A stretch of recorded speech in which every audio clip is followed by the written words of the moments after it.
ہمیں تو نہیں پتا اس میں کیا کچھ اللہ تعالیٰ نے ڈالا ہوا ہے، کسی کو بھی نہیں پتا ایکچولی. بڑا کچھ ٹیکنالوجی نے نکال دیا، اس کا پتہ نہیں نکال سکے. کھجور کا بیج ڈالیں، کچھ سالوں میں یہ زبردست بڑا درخت نکل آتا ہے. آم کا بیج ڈالیں، وہ نکل آتا ہے. ایک جو تربوز ہے اس کے اندر کتنے بیج ہوتے ہیں، ایک بیج کے اندر پورا تربوز کا درخت ہے، ایک بیج میں وہ جو بلیک سیڈز ہوتے ہیں اس کے اندر. سبحان اللہ، وہ ہمارا یقین ہے نا، اس کو بھی غیب ہی کہیں گے. What else. سبحان اللہ. بہت سی چیزیں جو ہمیں پتہ ہی نہیں چلتی ہیں، ہمارے ارد گرد ہیں. مگر ہاں یہ زیادہ بیسک ہے، بڑی ہے. اللہ پہ یقین، فرشتوں پہ یقین، یہ تو ہمارا پلر، ہمارے پلرز ہیں. یہ تو ہمارے ایمان کی پہلی سیڑھی ہے کہ ہمیں ان پہ یقین کرنا ہے. سبحان اللہ. میں اپنا ترجمہ پڑھتی ہوں. اگر میں عربک پڑھوں گی تو میں نہیں چاہتی کہ پھر سے تھوڑا وقت بہت زیادہ لے. سبحان اللہ.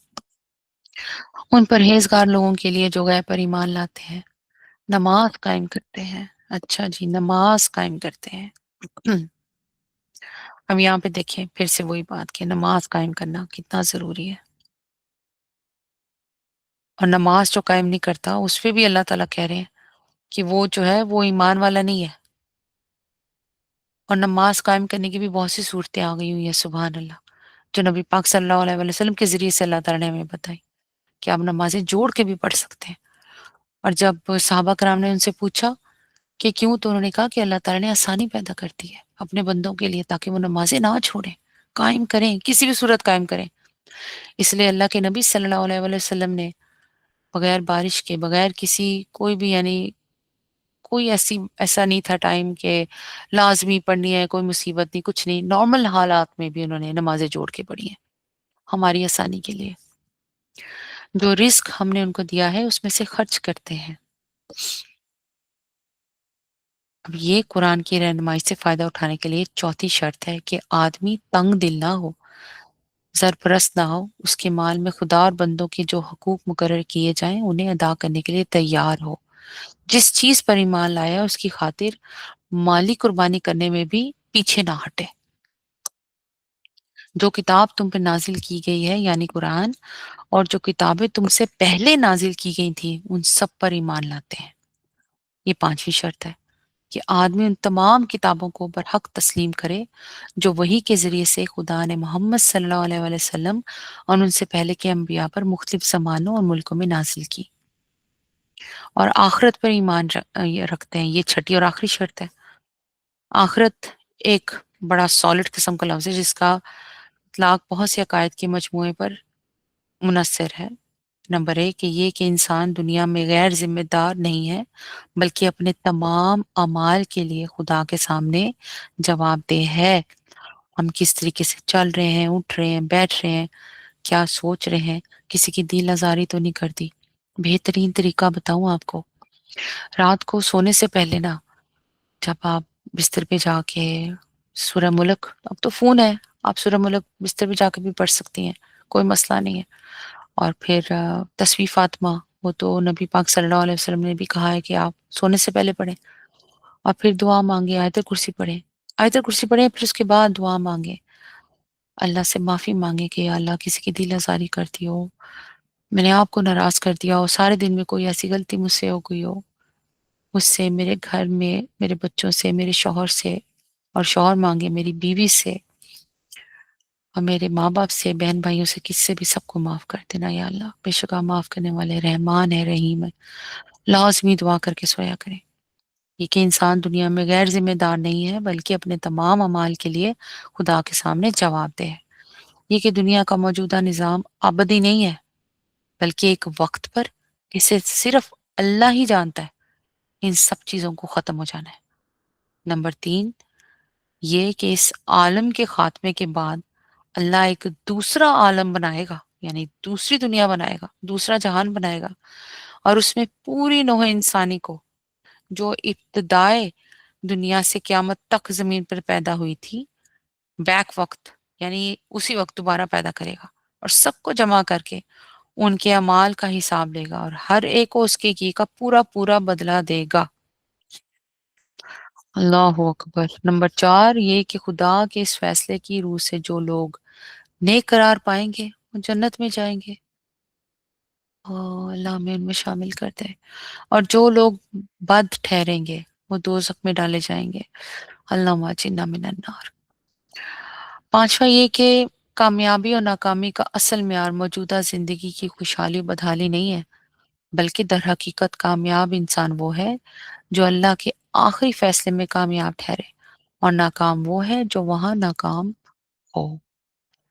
اللہ اکبر۔ عقائد کے اس مجموعے پر جن لوگوں کو یقین نہ ہو وہ قرآن سے کوئی فائدہ نہیں اٹھا سکتے، کیونکہ ان باتوں کا انکار تو درکنار، اگر کسی کے دل میں ان کی طرف سے شک اور ذرا سی بھی یعنی کہ کنفیوژن کی کیفیت ہوئی تو وہ اس راستے پر نہیں چل سکتے جو انسانی زندگی کے لیے قرآن نے تجویز کیا ہے۔ استغفر اللہ۔ اللہ تعالیٰ ہمیں اس قابل بنائے، آمین۔ اور جو کتابیں تم سے پہلے نازل کی گئی تھیں ان سب پر ایمان لاتے ہیں اور آخرت پر ایمان رکھتے ہیں، ایسے لوگ اپنے رب کی طرف سے راہ راست پر ہیں اور وہی فلاح پانے والے ہیں۔ جن لوگوں نے ان باتوں کو تسلیم کرنے سے انکار کر دیا ان کے لیے یکساں ہے، خواہ تم انہیں خبردار کرو یا نہ کرو، یعنی کہ ان کے لیے برابر ہے۔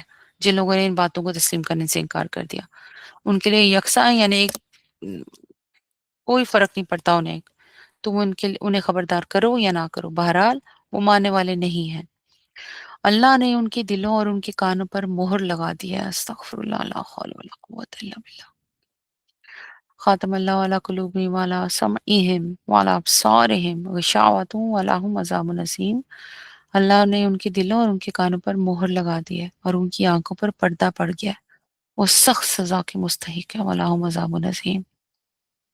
کانوں پر مہر لگا دی ہے، اس کا مطلب یہ نہیں کہ اللہ نے مہر لگا دی لٹرلی اس لیے انہوں نے تسلیم کرنے سے انکار کیا، بلکہ مطلب یہ ہے کہ جب انہوں نے اس بنیادی امور کو رد کر دیا جس کا ذکر اوپر کیا گیا ہے اور اپنے لیے قرآن کے پیش کردہ راستے کے خلاف دوسرا راستہ پسند کیا تو اللہ نے ان کے دلوں اور کانوں پر مہر لگا دی، یعنی کہ سمجھنے وہ کہتے ہیں نا لوگ سوال کرتے ہیں کہ اللہ تعالیٰ ہدایت دے سکتے ہیں، سیدھے راستے پہ چلانا تو اللہ نہیں ہے نا، تو پھر ہمارا کیا قصور ہے؟ بھی قصور ہے نا، اللہ تعالیٰ نے ہمیں یہ کتاب دی سمجھنے کے لیے، پڑھنے کے لیے، عقل دی، فہم دیا، جانور کو نہیں دیا ہمیں دیا، دل دیا، احساس دیا، نفس دیا، سب کچھ دیا، کس لیے؟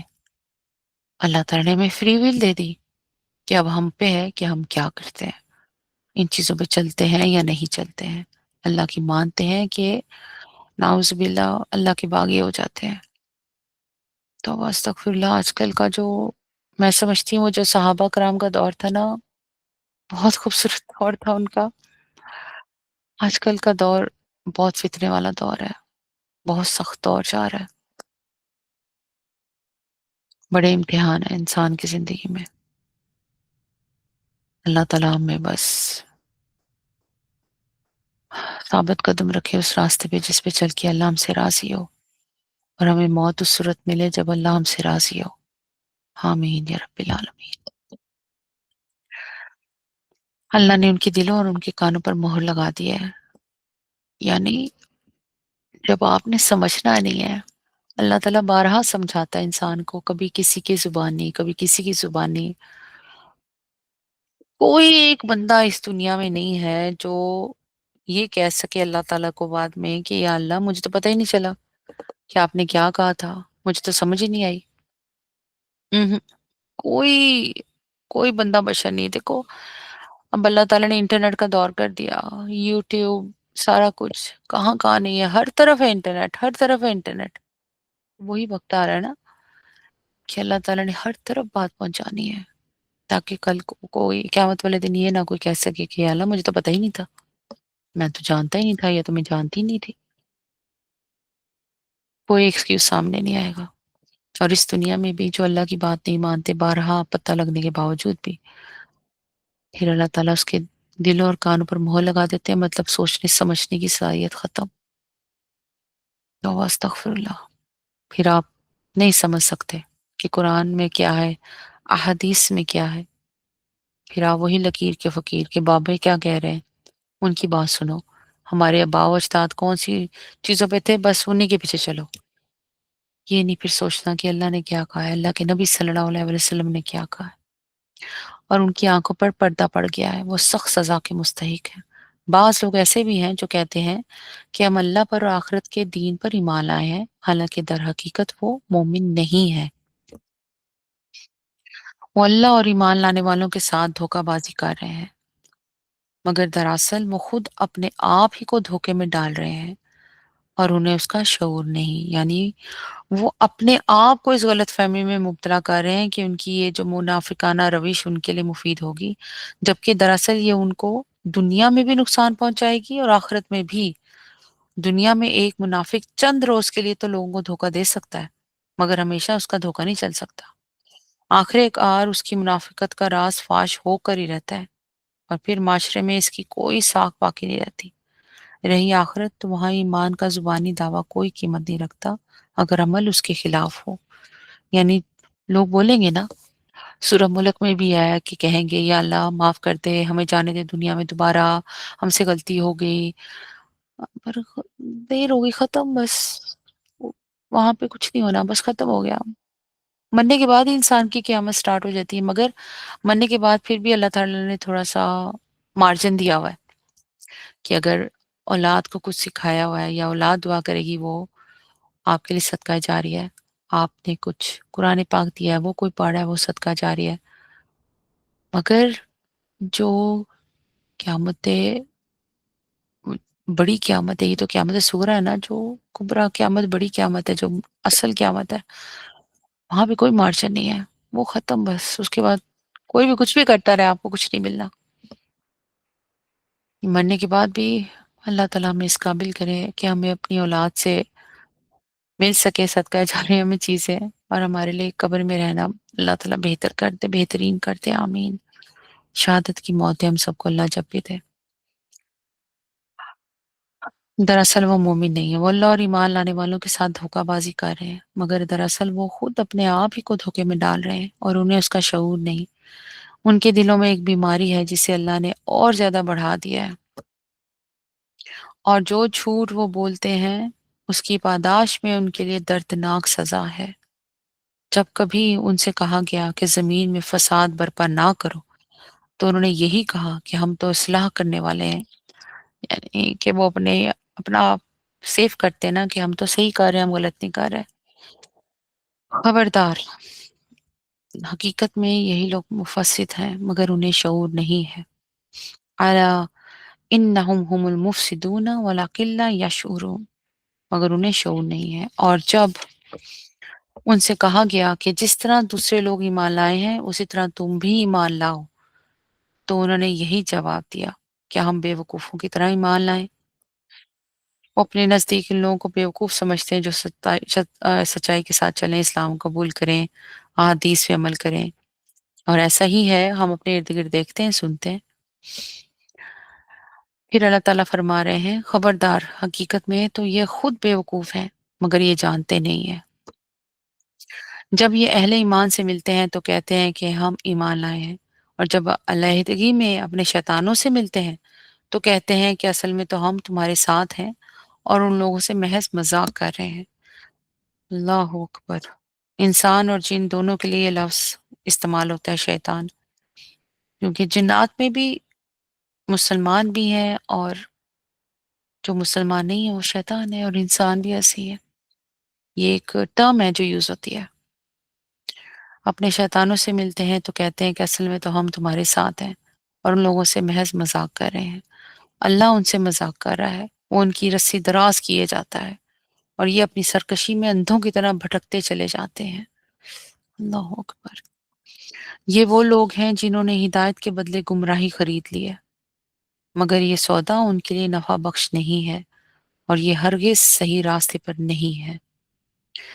ان کی مثال ایسی ہے جیسے ایک شخص نے آگ روشن کی، اور جب اس نے سارے ماحول کو روشن کر دیا تو اللہ نے ان کا نور بصارت سلب کر لیا، یعنی ان سے لے لیا، اور انہیں اس حال میں چھوڑ دیا کہ تاریکیوں میں انہیں کچھ نظر نہیں آتا۔ مطلب یہ ہے کہ جب ایک اللہ کے بندے نے روشنی پھیلائی اور حق کو باطل سے، صحیح کو غلط سے، راہ راست کو گمراہیوں سے چھانٹ کر بالکل نمایاں کر دیا۔ تو جو لوگ دیدہ بینا رکھتے ہیں، یعنی نظر رکھتے ہیں، دیدہ بینا مطلب ہوتا ہے دل کی نظر، صحیح والی نظر، ان پر تو ساری حقیقتیں روشن ہو گئی، مگر یہ منافق جو نفس پرستی میں اندھے ہو رہے تھے، ان کو اس روشنی میں کچھ نظر نہ آیا۔ اللہ تعالیٰ نے ان کی نور بصارت سلب کر لی۔ اللہ نور بصارت اسی کا سلب کرتا ہے جو خود حق کا طالب نہیں ہوتا، سنتے ہیں اور چھوڑ دیتے ہیں اور گمراہی میں پھر رہتے ہیں، خود سچ کا روشن چہرہ نہیں دیکھنا چاہتے، تو پھر اللہ تعالیٰ ان کو کیسے توفیق دے؟ اللہ نے انہیں اسی کی توفیق عطا فرما دی جو وہ چاہتے ہیں پھر، اور ایسا ہی ہوتا ہے۔ اللہ اکبر۔ یہ بہرے ہیں، اللہ پھر فرماتے ہیں یہ بہرے ہیں، گونگے ہیں، اندھے ہیں، سمن بکمن عمی فاہم لا یرجعون، یہ بہرے ہیں، گونگے ہیں، اندھے ہیں، یہ اب نہ پلٹیں گے، یعنی کہ یہ حق بات نہیں سنیں گے۔ یا پھر ان کی مثال یوں سمجھو کہ آسمان سے زور کی بارش ہو رہی ہے اور اس کے ساتھ اندھیری گھٹا اور کڑک اور چمک بھی ہے، یہ بجلی کے کڑاکے سن کر اپنی جانوں کے خوف سے کانوں میں انگلیاں ٹھونسے لیتے ہیں، اور اللہ ان منکرین حق کو ہر طرف سے گھیرے میں لیے ہوئے ہے، یعنی کانوں میں انگلیاں ٹھونس کر وہ اپنے آپ کو کچھ دیر کے لیے اس غلط فہمی میں تو ڈال سکتے ہیں کہ ہلاکت سے بچ جائیں گے، مگر فی الواقع اس طرح وہ بچ نہیں سکتے، کیونکہ اللہ اپنی تمام طاقتوں کے ساتھ ان پر محیط ہے۔ پھر اللہ تعالیٰ فرماتے ہیں چمک سے ان کی حالت یہ ہو رہی ہے کہ گویا ان قریب بجلی ان کی بصارت اچک لے جائے گی، یعنی آنکھیں ان کی جو آنکھیں ہیں ان کی بینائی ختم ہو جائے گی۔ جب ذرا کچھ روشنی انہیں محسوس ہوتی ہے تو اس میں کچھ دور چل لیتے ہیں، اور جب ان پر اندھیرا چھا جاتا ہے تو کھڑے ہو جاتے ہیں۔ اللہ اکبر۔ اللہ چاہتا تو ان کی سماعت اور بصارت بالکل ہی سلب کر لیتا، یقیناً وہ ہر چیز پر قادر ہے۔ یعنی جس طرح پہلی قسم کے منافقین کا نور بصارت اس نے بالکل سلب کر لیا، اس طرح اللہ ان کو بھی حق کے لیے اندھا بہرا بنا سکتا تھا، مگر اللہ کا یہ قاعدہ نہیں ہے کہ جو کسی حد تک دیکھنا اور سننا چاہتا ہو اسے اتنا بھی نہ دیکھنے سننے دے۔ جس قدر حق دیکھنے اور حق سننے کے لیے تیار ہے، اسی قدر سماعت و بصارت اللہ نے ان کے پاس رہنے دی، جتنا وہ سمجھنا چاہتے ہیں۔ پھر اللہ تعالیٰ فرماتے ہیں لوگو، بندگی اختیار کرو اپنے اس رب کی جو تمہارا اور تم سے پہلے جو لوگ ہو گزرے ہیں ان سب کا خالق ہے، تمہارے بچنے کی توقع اسی صورت ہو سکتی ہے، وہی تو ہے جس نے تمہارے لیے زمین کا فرش بچھایا، آسمان کی چھت بنائی، اوپر سے پانی برسایا اور اس کے ذریعے سے ہر طرح کی پیداوار نکال کر تمہارے لیے رزق وہاں پہنچایا۔ پس جب تم یہ جانتے ہو تو دوسروں کو اللہ کا مد مقابل نہ ٹھہراؤ۔ اگر تمہیں اس امر میں شک ہے کہ یہ کتاب جو ہم نے اپنے بندے پر اتاری ہے یہ ہماری ہے یا نہیں، تو اس کے مانند ایک ہی صورت بنا لو، یعنی اس جیسی ایک صورت بنا لو، اپنے سارے ہم نواؤں کو بلا لو، ایک اللہ کو چھوڑ کر باقی جس چیز کی چاہو مدد لے لو، اگر تم سچے ہو تو یہ کام کر کے دکھاؤ، لیکن اگر تم نے ایسا نہ کیا اور یقیناً کبھی نہیں کر سکتے تو ڈرو اس آگ سے جس کا ایندھن بنیں گے انسان اور پتھر، جو مہیا کی گئی ہے منکرین حق کے لیے۔ اور اے پیغمبر صلی اللہ علیہ وآلہ وسلم، جو لوگ اس کتاب پر ایمان لے آئیں اور اس کے مطابق اپنے عمل درست کر لیں، انہیں خوشخبری دے دو کہ ان کے لیے ایسے باغ ہیں جن کے نیچے نہریں بہتی ہوں گی، ان باغوں کے پھل صورت میں دنیا کے پھلوں سے ملتے جلتے ہوں گے، جب کوئی پھل انہیں کھانے کو دیا جائے گا تو وہ کہیں گے کہ ایسے ہی پھل اس سے پہلے دنیا میں ہم کو دیے جاتے تھے، ان کے لیے وہاں پاکیزہ بیویاں ہوں گی اور وہ وہاں ہمیشہ رہیں گے۔ ہاں، اللہ اس سے ہرگز نہیں شرماتا کہ مچھر یا اس سے بھی حقیر تر کسی چیز کی تمثیلیں دے، یعنی مثالیں بیان کرے۔ جو لوگ حق بات کو قبول کرنے والے ہیں وہ انہی مثالوں کو دیکھ کر جان لیتے ہیں کہ یہ حق ہے جو ان کے رب ہی کی طرف سے آیا ہے، اور جو ماننے والے نہیں ہیں وہ انہیں سن کر کہنے لگتے ہیں کہ ایسی مثالوں سے اللہ کو کیا سروکار۔ اس طرح اللہ ایک ہی بات سے بہتوں کو گمراہی میں مبتلا کر دیتا ہے اور بہتوں کو راہ راست دکھا دیتا ہے، اور گمراہی میں وہ انہی کو مبتلا کرتا ہے جو فاسق ہیں، یعنی نافرمان، اللہ کے عہد کو مضبوط باندھ لینے کے بعد توڑ دیتے ہیں۔ اللہ اکبر۔ اللہ نے جسے جوڑنے کا حکم دیا ہے اسے کاٹتے ہیں اور زمین میں فساد برپا کرتے ہیں۔ حقیقت میں یہی لوگ نقصان اٹھانے والے ہیں۔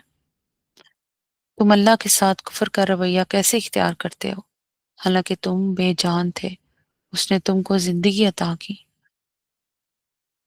پھر وہی تمہاری جان سلب کرے گا، پھر وہی تمہیں دوبارہ زندگی عطا کرے گا، پھر اسی کی طرف تمہیں پلٹ کر جانا ہے۔ وہی تو ہے جس نے تمہارے لیے زمین کی ساری چیزیں پیدا کی، پھر اوپر کی طرف توجہ فرمائی اور 7 آسمان استوار کیے۔ 7 آسمانوں کی حقیقت کیا ہے؟ انسان ہر زمانے میں آسمان ماورائے زمین کے متعلق اپنے مشاہدات کرتا رہتا ہے، ابھی بھی کر رہے ہیں لوگ، کتنا کچھ کرتے ہیں، کتنی اوپر جاتی ہیں سیٹلائٹس، جس قدر کائنات دنیا لوگ کر سکتے ہیں۔ they want to just get try، پر دنیا تو پھیلتی جا رہی ہے، سبحان اللہ، حد نظر تک۔ فضاؤں میں تو ہر چیز ہی پھیل رہی ہے، ہماری یہ جو گیلیکسی ہے یہ بھی سفر کر رہی ہے اور ہمیں محسوس نہیں ہوتا، سبحان اللہ۔ اللہ تعالیٰ فرما رہے ہیں وہی تو ہے جس نے تمہارے لیے زمین کی ساری چیزیں پیدا کی، پھر اوپر کی طرف توجہ فرمائی اور 7 آسمان استوار کیے، اور وہ ہر چیز کا علم رکھنے والا ہے۔ پھر ذرا اس وقت کا تصور کرو جب تمہارے رب نے فرشتوں سے کہا تھا، اب اللہ تعالیٰ کہہ رہے ہیں جسٹ امیجن، تصور کرو جب تمہارے رب نے فرشتوں سے کہا تھا کہ میں زمین میں ایک خلیفہ بنانے والا ہوں۔ خلیفہ وہ جو کسی کی ملک میں اس کے کردار، اختیارات، اس کے نام کی ایسے ایسے استعمال کرے۔ خلیفہ مالک نہیں ہوتا بلکہ اصل مالک کا نائب ہوتا ہے، اس کے اختیارات ذاتی نہیں ہوتے بلکہ مالک کے عطا کردہ ہوتے ہیں، اس کو کہتے ہیں خلیفہ۔ زمین میں ایک خلیفہ بنانے والا ہوں۔ انہوں نے عرض کیا کہ آپ زمین میں کسی ایسے کو مقرر کرنے والے ہیں جو اس کے انتظام کو بگاڑ دے گا اور خون ریزہ کرے گا۔ یہ فرشتوں کا اعتراض نہ تھا بلکہ ان کی استفہام، اس کو بولتے ہیں کہ they have seen something before، انہوں نے دیکھا تھا زمین پہ اللہ تعالیٰ کی پہلی مخلوق کو، اس لیے اللہ تعالیٰ سے انہوں نے یہ بات کی تھی۔ فرشتوں کی وجہ کیا مجال کہ خدا کی کسی بات پہ اعتراض کریں۔ وہ خلیفہ کے لفظ سے یہ تو سمجھ گئے تھے کہ اس پر مخلوق کو زمین میں کچھ اختیارات سپرد کیے جانے والے ہیں، مگر یہ بات ان کی سمجھ میں نہیں آئی تھی کہ سلطنت کائنات کے اس نظام میں کس بااختیار مخلوق کی گنجائش کیسے ہو سکتی ہے، اور اگر کسی کی طرف کچھ ذرا سے بھی اختیار منتقل کر دیے جائیں تو کیسے ہو سکتا ہے کہ وہاں پہ خرابی پیدا نہ کرے۔ اب یہ چیز بائبل میں بتائی گئی ہے، تورات انجیل میں، سبحان اللہ، زبور تورات انجیل میں اللہ نے بتایا ہے کہ انسان سے پہلے دنیا میں جنات تھے خالی، اور بہت فساد انہوں نے برپا کیا ہوا تھا دنیا میں، قتل و غارت۔ اللہ تعالیٰ نے پھر فرشتے دے کے ان کو پھر، اس لیے کئیوں کو، کئی جنات جو ہیں اب ان کا بسیرا ہے پہاڑوں پر، جنگلوں میں، یعنی کہ اللہ تعالیٰ نے نا جو سرکش جن تھے نا ان کو دور دور کروا دیا۔ تبھی فرشتوں نے یہ سوال کیا، سبحان اللہ، اور انہوں نے کہا کہ زمین میں خلیفہ بنانے والا ہوں، تو انہوں نے کہا کیا آپ زمین میں کسی ایسے کو مقرر کرنے والے ہیں جو اس کے انتظام کو بگاڑ دے گا اور خون ریزہ کرے گا۔ آپ کی حمد و ثنا کے ساتھ تسبیح اور آپ کے لیے تقدیس تو ہم کر ہی رہے ہیں۔ فرمایا میں جانتا ہوں جو کچھ تم نہیں جانتے، یعنی فرمایا کہ خلیفہ مقرر کرنے کی ضرورت، مصلحت میں جانتا ہوں، تم اسے نہیں سمجھ سکتے۔ اس کے بعد اللہ نے آدم علیہ السلام کو ساری چیزوں کے نام سکھائے۔ انسان کے علم میں صورت دراصل یہی ہے کہ وہ ناموں کے ذریعے سے اشیاء کے علم کو اپنے ذہن کی گرفت میں لاتا ہے۔ اب یہ دیکھو نا، اللہ تعالیٰ نے یہاں کہا ہے نا کہ اس کے بعد اللہ نے آدم کو ساری چیزوں کے نام سکھائے۔ اب